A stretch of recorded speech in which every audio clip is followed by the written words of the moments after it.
Hello, everybody. Please welcome my fabulous dear friend and amazing world-class performer, Mama Tits. Hello!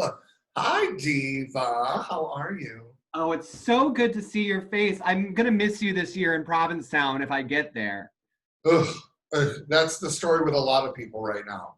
Mhm. It's if people get there, and those of us who do shows, we're not going to be there. Yeah, it's kind of crazy. It'll be like pilgrim times. Yeah, yes, minus the colonialism. Oh, you know, we really yes, it's about time. Well, I was watching footage from what was it? HuffPost, like Britain, and it was a statue of I think Columbus. I don't know what it was doing over there, but they were like, the statue has been beheaded. The statue is rolling towards the river, and then there was like final update, and it showed it being pushed in. oh, the slave trader. Yes. Slave trader in a statue, immortalized in a statue, and they took it. He was a prominent slave trader, and yeah, dumped that freaking statue in the river. Who needs to look at it? Why do we need? I mean, there's been a really interesting. It's like right now, like the orange jerk in power has been tweeting about how, I mean, ironically, those who don't remember their past are bound to repeat it. But he's meaning it in a totally non-ironic way. I caught it as very ironic from him. But he's saying, oh, well, we're going to be erasing. No, we're not erasing. We're just not glorifying these people. You know, you can still keep history, you can still tell the real history, not the glamorized history that was in the school books and has been passed down generation among generation. Actually tell the real, true, ugly, nasty story of white colonialism of the United States, the oppression, the systematic oppression of communities of color, the genocide of the native people of the North American continent. You know, it's ridiculous how glamorized we've made it, and I'm glad that it's finally getting de-glamorized. It's important. It's very important because, for some people, that's seeing their oh God, I I want to use the word like rapist, but it's seeing their abuser. Every time you walk past that statue, you're being reminded of Well, yeah, it's a physical representation of the oppression and of the systemic problem in the society, and by glamorizing something like that, you're not allowing you're you're not respecting the struggles that the people have gone through. You're mm, glamorizing one side of a story which is built on the blood, sweat, and tears of an oppressed people. And it's something that's bothered me for a very long time, and I'm very glad to see the awakening happening. I am so happy to see the protests are still going on in every city across the United States, that they're for almost 3 weeks now. And it's important that they keep going because now, as you can see, government is starting to act. You've actually got legislation being introduced in the Senate by Republican leaders, by the only Black caucus member. You've got the Democrats are putting legislation ahead. You've got states and cities agreeing to defund their police, and some are even disbanding their police force and deciding to redesign it in a more community-minded way, only because the people have not stopped screaming, enough is enough. And to be honest, I think maybe this is, I mean, they say the Great Awakening was coming when the pandemic was happening, but I think it's all it's in many different aspects of a great awakening. This is not only is the pandemic making us awake, but it also lets us know our mortality. And it also shows us how connected we all are. We may look different, but we are all the same. And this whole bullshit of, well, this race and that race, there's no different races. We are one race, the human race. We are doing judgments on people's appearances and cultural backgrounds, and it's disgusting, and it's time to be done. Hell, it's been time to be done for hundreds of years, but I'm my soul is uplifted to watch the fact that we have young generation, white children are actually out there, the younger generation, and by children, I mean, I'm 40 plus years old, so anybody under the age of fucking 30 is a child, but you know, these children are out there holding the front lines and doing and being in the more dangerous positions, pushing in these protests to protect our communities of color. And these younger generations are the ones who are like, this is all wrong. There's no reason to be fighting for this, the opposite direction. There's no reason to continue the status quo. And it's so beautiful to see the new generations that have no understanding of why this exists. And all they can see is, we need to change it. Mm-hmm. And that is making me have hope for the future. That is making me feel better for our country. We still have a very long way to go, and we need to make sure that the white people are not usurping the movement. It is not a time for white people to discuss about how they understand and how they've experienced. I don't want to hear it. It's not the time for all of us to come out and talk about our stories. Right now, it is time to lift up Black stories, Black voices, Black culture, Black people, Black communities, because they have been pushed down and pushed out for too fucking long, and we would not be where we are without the power, the strength, and the people of the Black community. So I hope I'm gonna try to bait you later in the program to talk about your segment about how each person and their life is a buffet, but you already know what I'm talking about, so we'll get there. But I was going back to my buffet, and I was looking at somebody from high school, and she was talking about her children. It was just a few days ago, and the post started with, I was getting frustrated. I was like, come on, Billy, we gotta go. What are you doing? And this 3-year-old was saying, how do you spell Black Lives Matter? I want to make a sign. And I was like, wow, that's magic. That's where it's at. That's what it needs to be. These children that know that it's wrong, the way that it's been is wrong. I mean, we're still watching. I cannot believe that we are even still seeing these videos coming out. But even today, we're still seeing videos come out of police using way too much force on Black individuals. Mm-hmm. And Black folks are just trying to exist. It's like just literally living while Black is deadly in the United States. And what was actually really beautiful, though, I will say, my mother called me and was asking me about Chaz, which is the Capitol Hill Autonomous Zone, which is the 6-block area that the protesters have taken over after the police completely abandoned the East Precinct on Capitol Hill and boarded it up. And then the protesters were supposed to walk by, but they took it as their own place, no police needed. And they're doing like nightly performances by Black artists. And then they also have documentaries that they're playing on a big movie screen that talk about systemic racism and the history of racism in the United States to educate the people in the community. I mean, it's a beautiful thing happening up there right now, but my mother wanted to know clarification. And my mother is literally sitting there, she's like beating the drums in the background as I'm telling her what's going on. And she's like, yeah, we need to fight it. We need to this. It's so beautiful to watch, you know, older generations agreeing, our generation, younger generations, and everybody coming together to fight something that has been around, that we've all been culpable.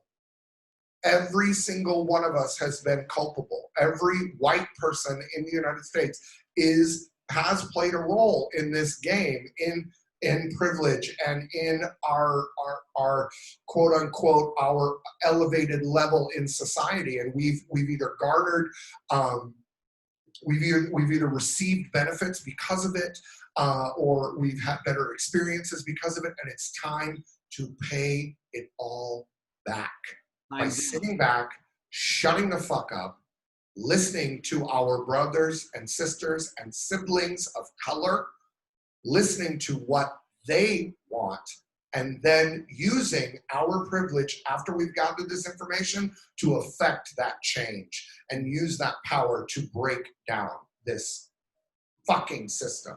Now, white people, if you are still confused, which it's okay, because you may just be waking up. It's a learning opportunity. Right? So there are groups, and you can message us after, you can message the sisters after this. At first, it might sound abrasive, but the American theater community has started, it is a space for white people to talk about their privilege and how it has negatively affected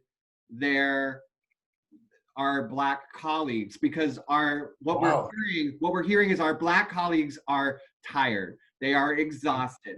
They have tried to tell us these lessons. It's not their job to educate us. It is our job to do the work.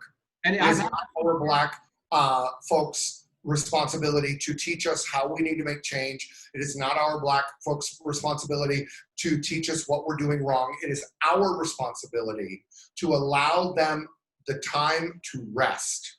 Yes. And to lift up their voices and do the research and do the work on our part, because the information is available. Black people have been writing books and giving lectures for a long fucking time on how shitty this situation has been. And I saw one of the most poignant posters in a protest I saw recently. This is not, the alarm isn't being sounded right now. Y'all folks have just been hitting snooze for a long time. And that's the point. The information has been there. The situation has been there. We just haven't chose to pay attention en masse yet. And thank the goddess. And I really do think that because of the situation with coronavirus, I think it showed people vulnerability. It showed us how much together we are and how connected we are. And then to have this spark on top of it, everybody sitting there dealing with their own mortality, dealing with their own connectivity, dealing with their inability to be connected to other human beings at this time. And then to see this tragedy happen and have spark a fire, it was the perfect storm, and it's about damn time. About time. So I wish it never needed to happen, but I'm glad it's finally moving. It feels like this feels different than some of the other times that I've experienced. This feels very different from the Rodney King riots. Those were pure anger. It is what it felt like, or at least that's what I was understanding. And that's probably a lot of my privilege as well from when I was growing up, and that, like, I don't understand what's going on, and then the assumptions that were put out. But I feel that there's a much more momentum behind the movement now. And it's sad that it's taken so many people's lives to get here. It shouldn't even have taken one. So I'd like to dive into our next question, but before I do, I wanted to say to our viewers that Mama Tits said something that was very important. These protests now have been going on for weeks. So if you haven't gone out yet, that's okay. It's frightening, it's scary, but if you are not immunocompromised or at a high risk for COVID and you have not gone out and you are able to, consider going out, because people are going to get tired. They are going to get fatigued, and we have to keep the pressure on, because right now we've got attention. And if you followed celebrity at all, you know that you don't get global attention for long, but when you have it, you grab it and you run. Push. Okay, Yeah, so run with it. You need to use it. Use it, use it, use it.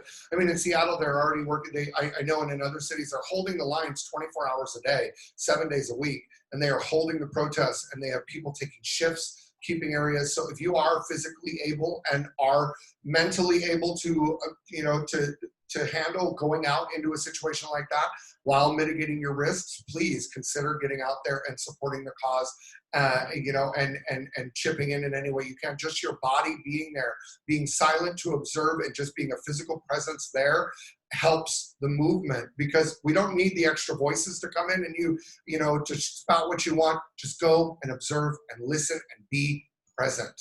That is what needs to be happening. We need to be listening to our folks of color and listen to the words they say and take them to heart. Even if that is all you can do at this moment, just listen.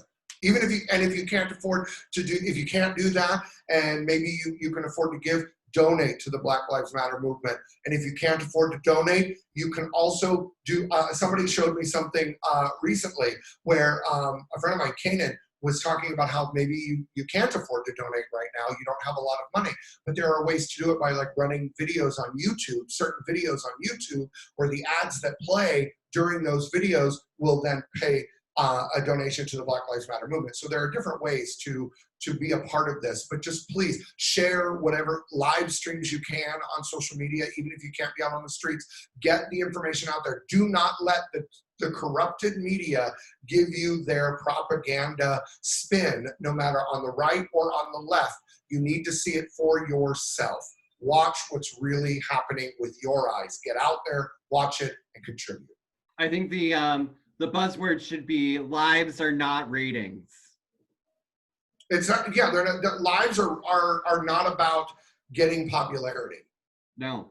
And the great thing about the great thing about this time with technology and these Facebook Lives is we are being able to hold people accountable, because we have the videos happening on the moment things are happening. It's being broadcast to thousands and thousands of people, and it can't be silenced, which is beautiful. So it's important. So in this time, have you done anything this week that you're proud of? Yeah, actually, I have, and I will be continue to do so. I'm doing two things right now. We have done a couple of the live shows for ourselves, but coming up tomorrow, Effie and I and Diego have been working along with Tamale Ringwald as our sound tech. We've been working on a fundraiser. You're welcome. You're welcome. You're welcome. From San Francisco and very good friends with a lot of us. Amazing human being.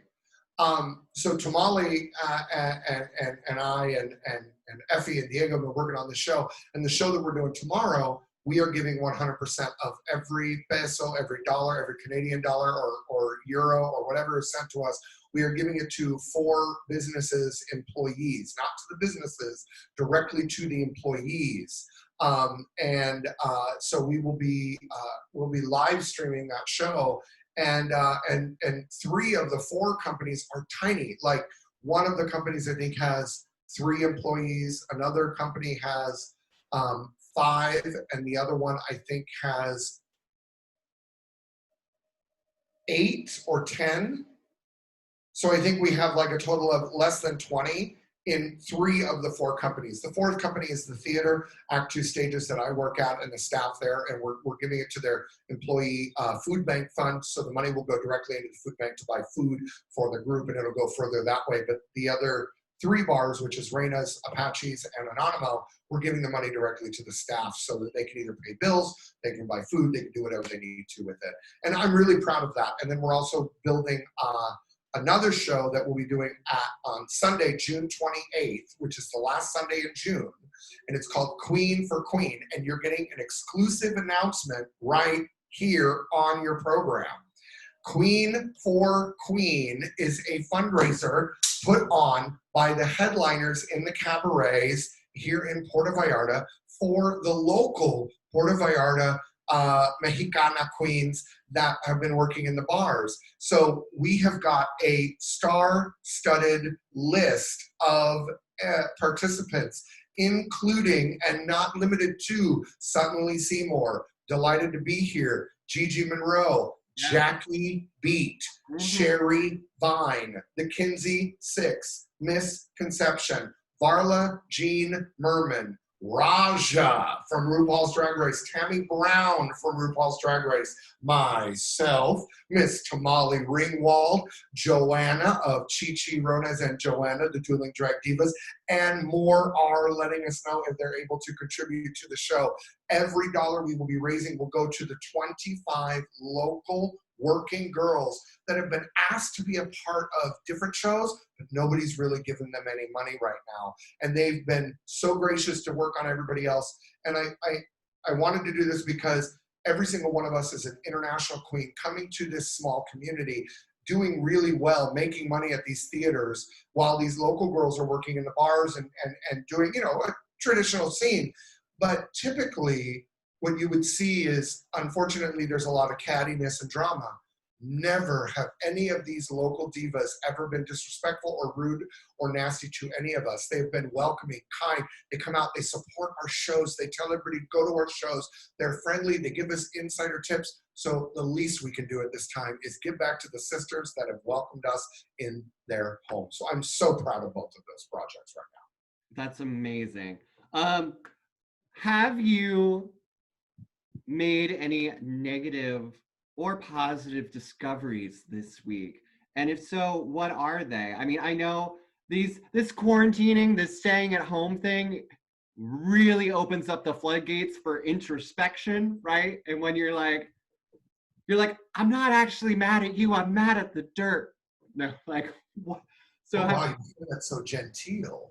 Usually it's like, I'm not mad at you! Carolyn! Yes. Christina! Christopher! Damn it! No,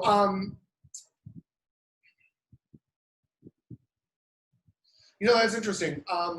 So this weekend we went away.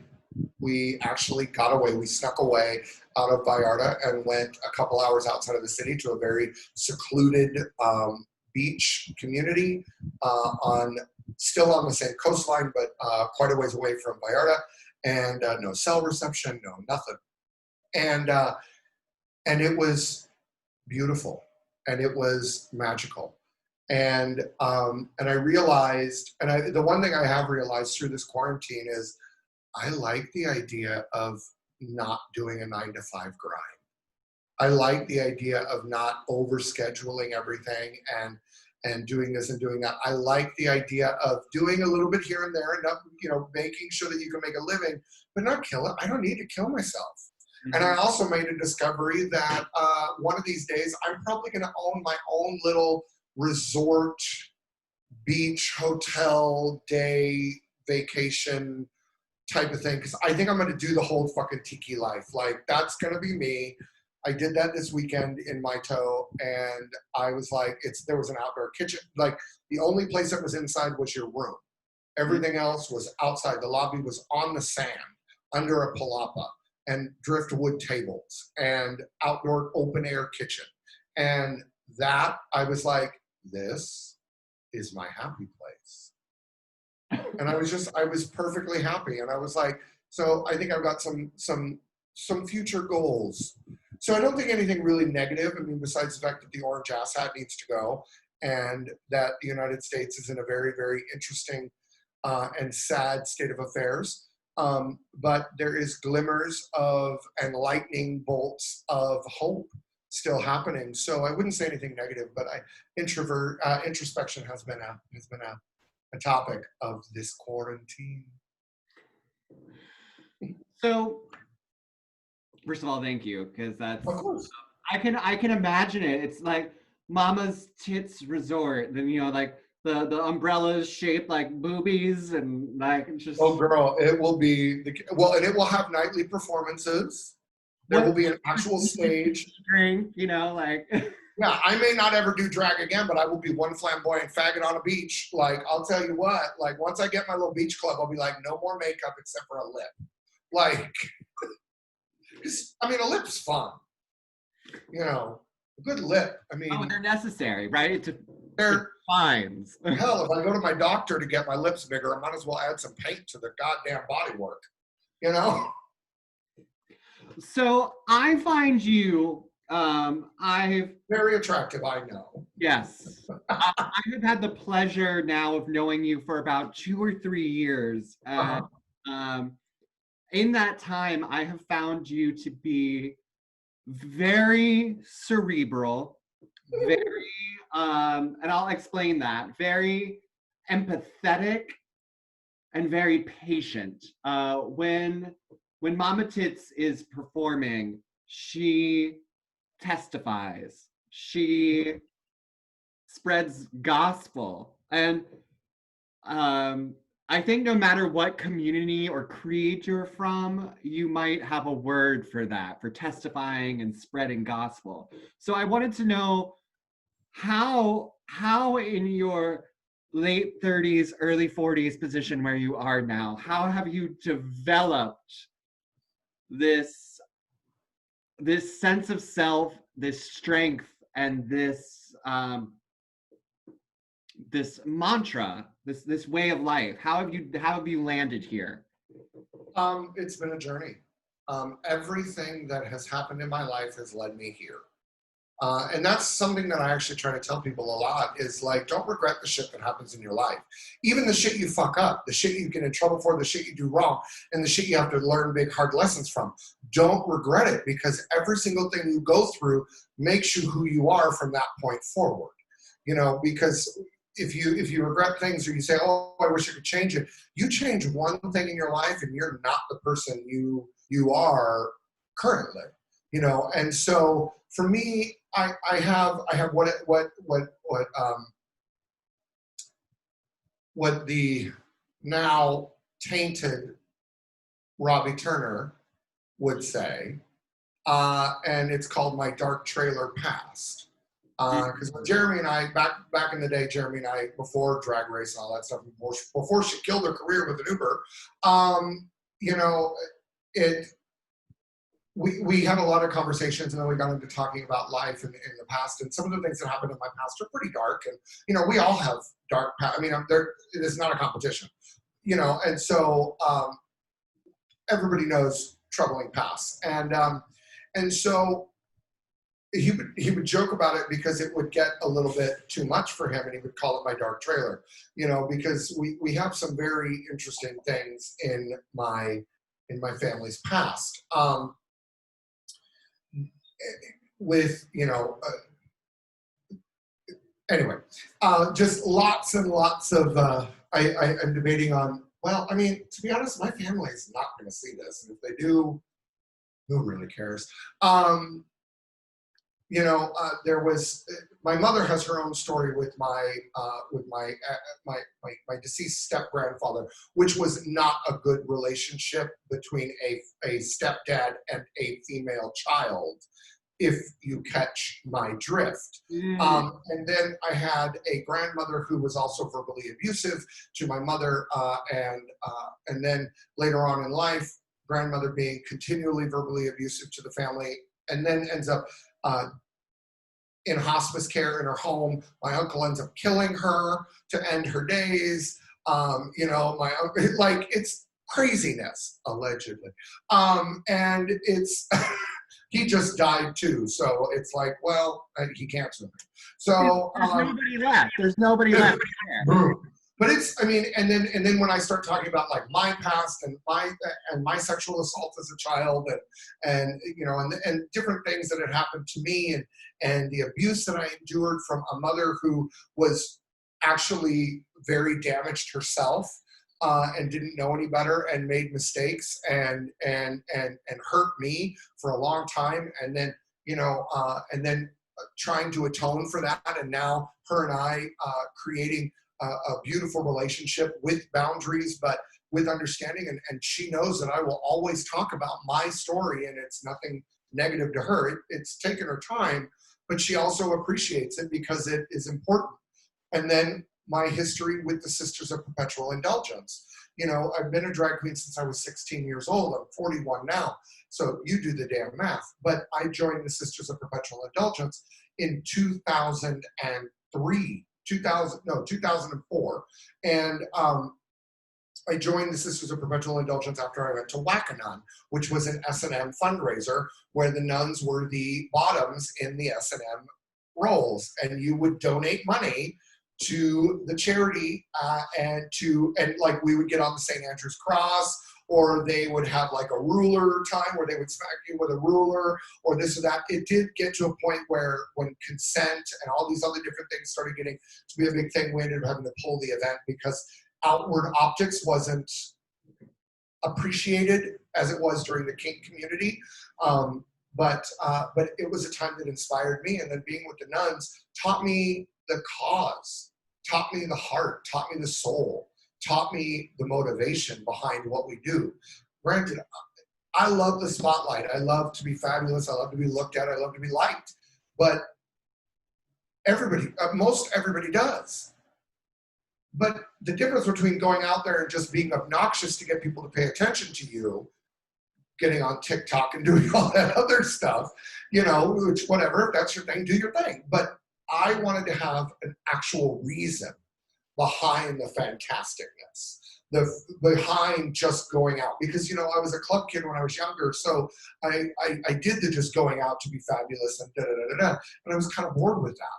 And then the sisters taught me the history and the calling, and they showed me my voice. They showed me how to stand up for a community that had stood up for me. And I found my voice through being a nun that then allowed me to continue. And then I found my calling as a performer again. I came back to being a performer after kind of running away from it, after the suicides in my family and the death of some of my siblings. Told you, dark trailer. And I ran away from my music, and being with the sisters and everything, it built me back into the confident creature that I deserve to be. It taught me to respect my trials and tribulations. And a really brilliant friend of mine recently, and a few years ago, actually told me when I was a little down on myself. His name is Sydney, or he's known as DJ Allman Brown in Seattle. And Sydney and I were talking just after Sydney's mother passed away, and it was something his mother taught him. And it was celebrate your triumphs, no matter how big or how small. And if you celebrate your triumphs, your shortcomings will be small. And it's one of those things when you start realizing all the positive things that actually happen that you ignore. Even if it's something as silly as I made it on time to fucking work today. That's a triumph, girl. In this lazy fucking hectic schedule, not lazy, but now it's lazy. But in this hectic schedule that we used to have pre-corona, that was a thing, girl. Prepping yourself, you know, and being healthy, or being undetectable, or being this or being that or whatever. Like recognizing those little things in your life that you do right. And then you realize how much that outweighs all the negatives. So then that gives you that strength and that power. And with the sisters and the calling of that, it showed me how to share that power in a way that empowered others. Plus, it's also come natural. I mean, when you a preacher child in your soul, you a preacher. Like my mother taught me when I was a kid, she's like, you either gonna be a preacher or a lawyer. Because give me a topic that I'm passionate about, as you can see in this interview, she don't shut up, bitch. It's like air traffic control. I'm like, oh, nope. Okay, so this part is a little bit about introspection, because I believe by admitting and celebrating our failures, we can teach others and ourselves how to grow. So if you can recall what is your first or worst failure as a drag queen or as an entertainer?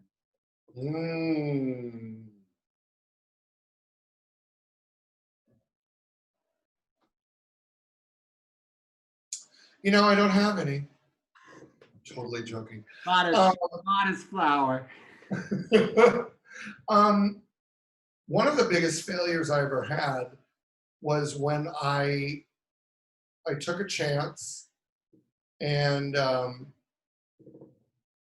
got because of a mutual friend, a friend of mine, Misconception. After I went viral in Seattle, Misconception came to Seattle, connected with me. I showed her around, we became friends, yada yada. And then she was like, I gotta go home. I gotta get ready because I gotta go on a cruise tomorrow. And I was like, I'm a jealous hoe. How the hell you get to do that? And she's like, oh, you want to do shit? I work in Provincetown. I work here. I work there. Da, da, da, da. And I was like, yeah, I want to fucking do it.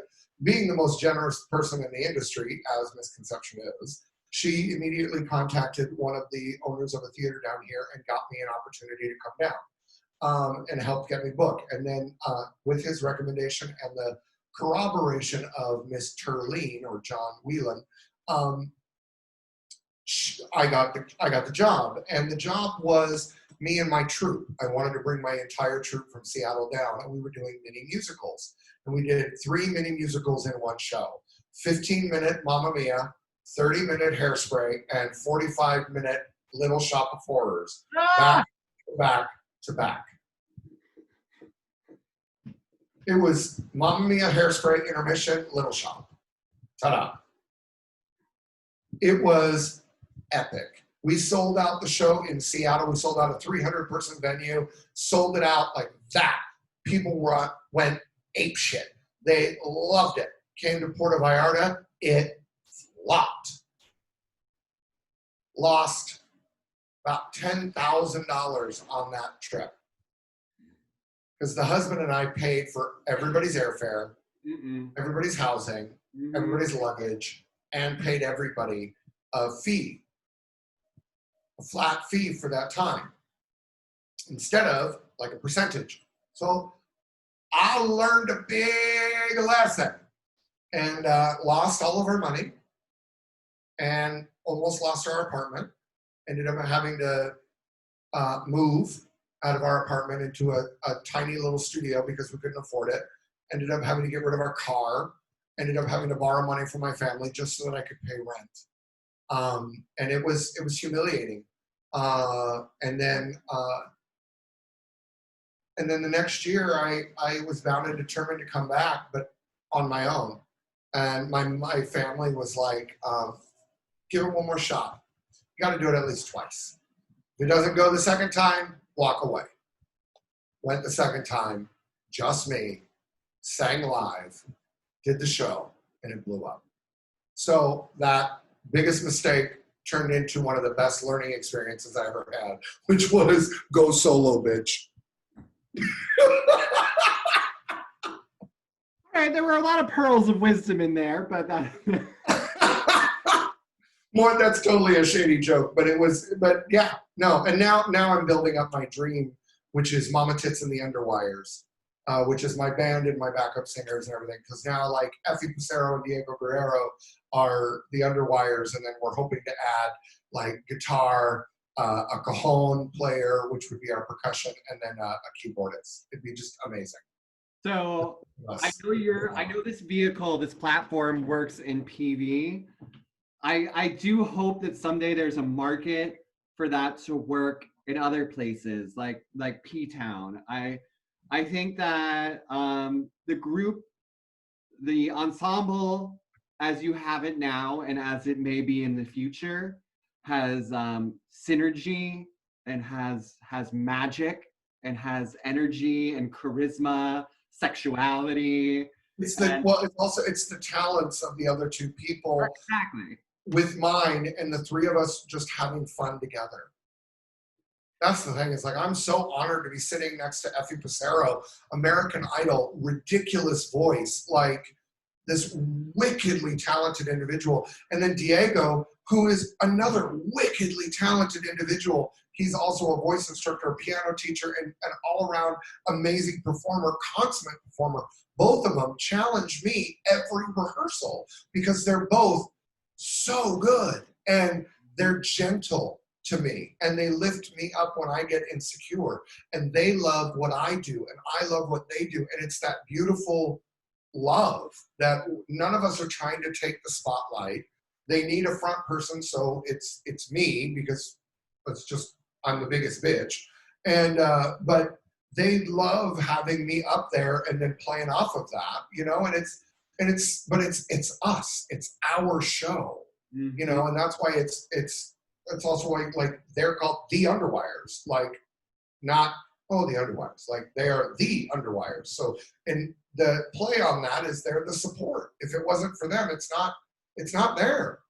You know, I tell everybody all the time, they're like, oh, your show is great. I'm like, thank you, but it's not just me. It's the sound engineer, lighting tech, the musicians that help me put the music, that make the arrangements, my accompanist, my backup singer, the rehearsal time. It's the audience. Like, it's all of us create the magic. So, what is one misconception? Misconception. She'll be in We Rise Up, featuring Mama Tits on June 19th at 8 p.m. at the Boston Sisters Facebook page. Yeah. What's one misconception about you? That I'm tough. Mm-hmm. I feel that so I'm strong, but I'm not that tough. No. I am very sensitive. I get hurt easily. I work on that. I recognize the thinness of my skin, and I work on internalization, and I recognize the fact that a lot of it has to do with the fact that it's PTSD from being an abused child and not feeling good enough and being broken down and being beaten whenever I stepped out and tried something different, and always gotten in trouble or mouthing off or standing up for myself and would get backhanded, and you know, and so I mean, I even question, I sometimes will sit there and lament on a post I'm putting up, just because I don't want people to take it wrong. Mm-hmm. Because it freaks me out. And that's what, you know, that was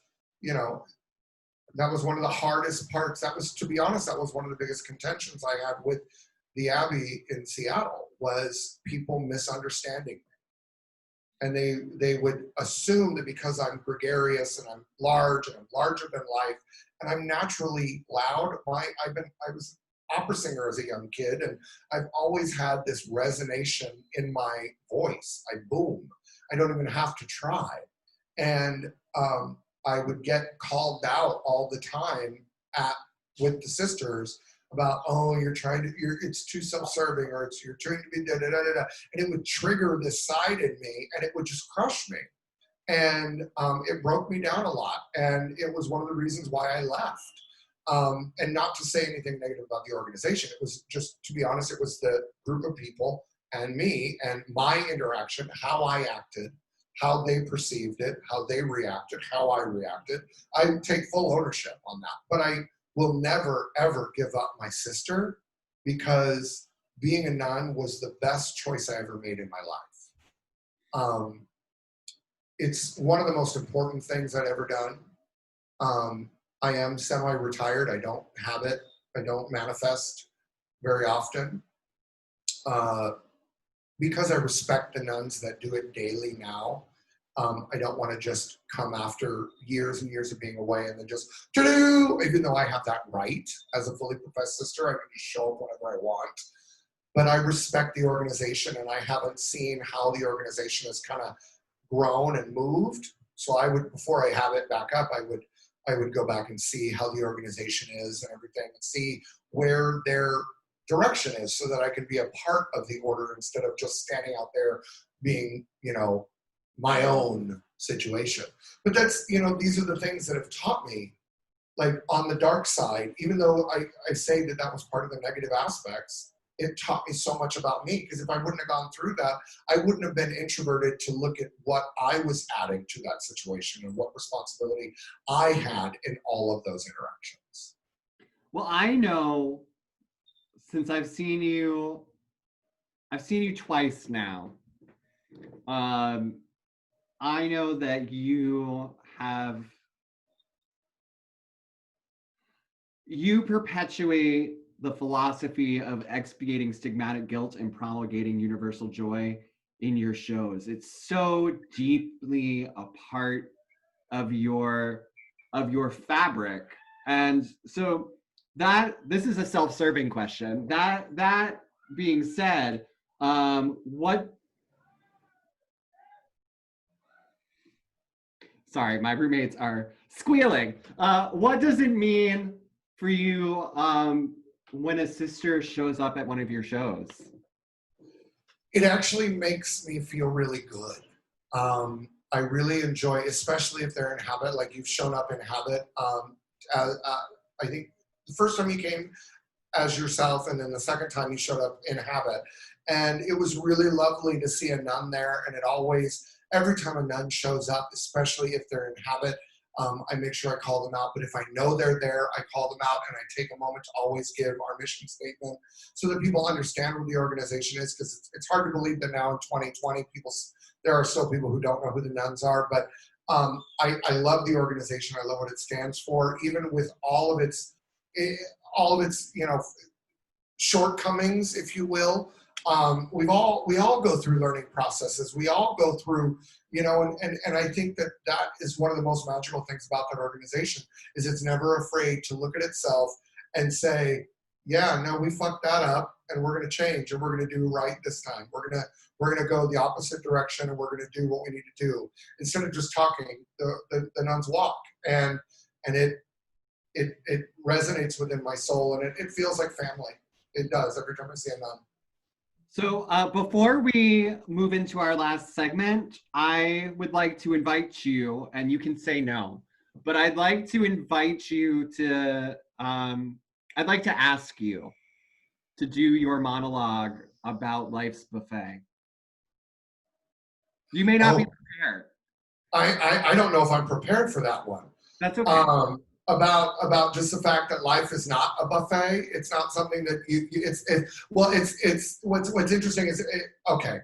I'm not really prepared, but let me kind of see if I can channel her, because it really has to do with the fact that people pick and choose about what they think is acceptable and what's not. It's just like people using Leviticus at queer people to try to shove them down and be like, oh man, child, I would have been, but I'm like, but what about your unshaven? What about your shaven face? What about your cotton poly blend? What about sharing the bed with your wife during that time of the month? It's not a flipping buffet, baby. You can't just go in there and and just choose. Oh, I'm going to do this and do that. No, bitch. This is a 42,000 course meal, and you gonna eat it all, including the damn kale, baby.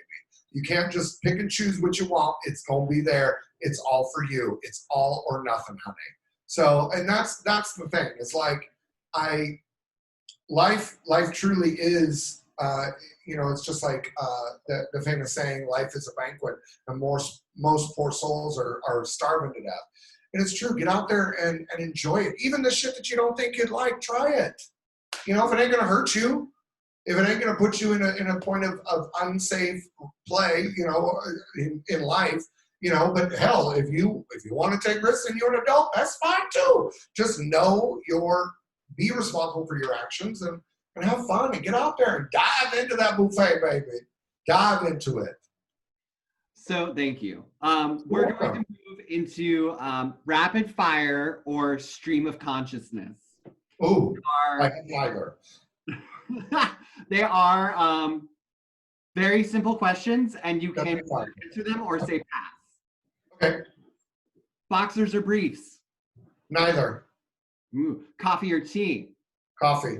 What scares you? Spiders. What brings you joy? Sex. Favorite flower? Orchid. Favorite word? Ooh, burbuja.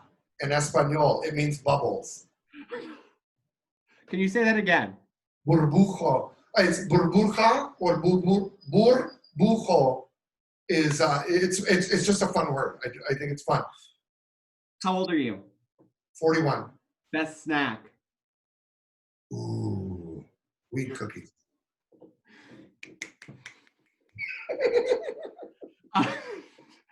Favorite favorite work of art. Oh, favorite work of art. Oh, son of a bitch. There isn't one. Fabulous. Because every piece of art speaks to me in a different way. I do not have a favorite, but at one point we had 365 pieces of art in a studio apartment. That's how much we like art. Favorite song. Once again, no, there aren't any. I cannot, people ask me that all the time and I don't. It's any song that invokes an emotion in me. Well, this one might be easier. Is there a song of the week? Africa by Toto. Yes. What color are your sheets? White.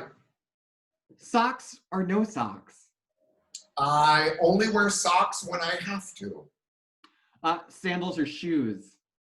Preferably sandals, but orthopedically shoes are better. Favorite vegetable? Ooh, favorite vegetable.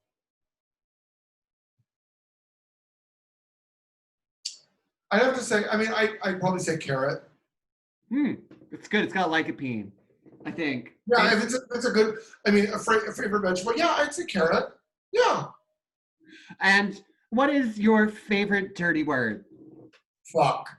Yeah, that is a strong word. So how can people find the most versatile word in the English language? Factually, the most versatile word in the English language. Fuck. How can people find out more about you? Look for my number on the bathroom stall. No, they can either follow me on the socials at the MAMA TITS, THEMAMATITS, or my website, the MAMA TITS, THEMAMATITS, and it is not Mamama or Momama, so it's one M and two M's and two A's kind of a thing. So people MOMMA or MAMMA, and I'm like, it's not Mamama or Momama, it's simply Mama, Spanish spelling, MAMA. But yeah, you can follow me. Do not follow me on the street because I will scream stalker. But feel free to follow me on all the socials and that sort of thing. And you can find me during the new normal once my career stops being evaporated. This is real. I've worked my entire life to get to become a successful gig working entertainer. And it fucking evaporated in a month. But it will be back. So usually through November through May, you can catch me in Puerto Vallarta performing at Act 2 stages, or through June, July, August into Labor Day, you can usually catch me at the Post Office Cabaret in Provincetown, Massachusetts, out on the tip of the cup. Over the bridge and down the way and around the corner. That's the last. Now, don't forget, you can, if you're hungry and need to suckle more on Mama Tits, you can find her on June 19th at We Rise Up. And I'd love for you to plug again your programs. Unfortunately, we're going to miss the one that's coming up this Thursday because we're going to air on Friday. But tell us more about your upcoming live performances. Well, it's actually right before your live show on Friday. It is Friday at 7 p.m. Central. Friday the 12th? Yeah, Friday the 12th, June 12th at 7 p.m. Central Time, 5 p.m. Pacific Time, 8 p.m. Eastern Time. Perfect. They can tune right in. Yes, you'll be able to tune in on Mama Tits. On the Mama Tits fan page or the Puerto Vallarta Virtual Pride page. And all the money that we're raising will go directly to the employees of the 4 businesses, Apaches, Anonimo, Bar Frida, and Act 2 Stages. And then on June 28th, Tamale Ringwald and myself, along with a slew of star-studded drag entertainers, we're going to be doing a show called Queen for Queen PV, where the cabaret queens are all coming together and putting on a show to raise money for all the local Mexicana entertainers here in Puerto Vallarta, the queens that work in the bars and in the scene here, because they are just so welcoming to all of us. It's truly magical down here. I know you know that, but all of your viewers may not know. Puerto Vallarta is one of the most magical places in the world, energy-wise, vista-wise, everything. It's pretty amazing. Well, Mama Tits, thank you so much for being here with us this evening. You really do the good work, so thank you. Thank you, sister, and so do you. Thank you for inviting me to be a part of this. Thank you for your dedication, and thank you for your community outreach. I really appreciate it. And it's just an honor to be here, and thank you to all of you for tuning in and wanting to know what I had to say. So thank you. I really appreciate it. So we'll see you next week. Bye.